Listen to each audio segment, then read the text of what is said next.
शहर चमक रहा था, नियोन लाइट्स धमक रही थी। ये 1000 रंगों का शहर था। लेकिन पता है, एक रात सब बदल गया। एक सया गलियों में घूम रहा था। वो था रहस्यमय चोर शैडो। शैडो रैंक चुरा रहा था। वो पीछे एक धूसर रंग का निशान छोड़ रहा था। बिल्डिंग्स बेरंग हो गए, फूल मुरझा गए। शहर ने अपनी खुशी खो दी। लोग डर गए। वो चोर के बारे में फुसाफुसी कर रहे थे, लेकिन कोई नहीं जानता था कि उस कैसे रोका जाए।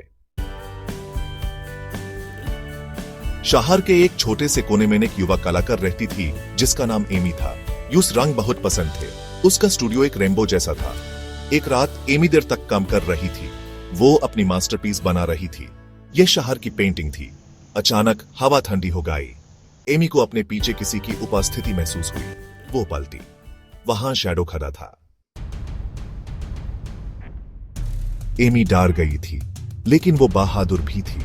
उसने देखा कि शैडो उसके शहर के साथ क्या कर रहा था। वो इसकी सुंदरता चुरा रहा था। वो इसकी उम्मीद चुरा रहा था। तुम ये नहीं कर सकते, एमी ने कहा। उसकी आवाज धीमी थी लेकिन पक्की थी। शैडो हंसा। मुझे कौन रोकेगा? एमी ने एक लंबी सांस ली। उसने अपने ब्रश को अपने सबसे चमकीले रंग में डुबोया। वो पेंट करने लगी। उसने रोशनी पेंट की, उसने खुशी पेंट की, उसने हिम्मत पेंट की। जैसे ही एमी ने पेंट किया, कुछ जादुई हुआ। रंग उसके ब्रश से बह निकले। उन्होंने अंधेरे को भगा दिया। शहर चमकने लगा। शैडो पीछे हट गया। वो अपनी शक्ति खो रहा था। रंग उसकी कमजोरी थे और एमी उनका इस्तेमाल उसके खिलाफ कर रही थी। एक आखिरी स्ट्रोक के साथ एमी ने अपनी पेंटिंग खत्म की। शहर रोशनी में नहा गया। शैडो चला गया। एमी मुस्कुराई। शहर सुरक्षित था और यह पहले से कहीं ज्यादा सुंदर था।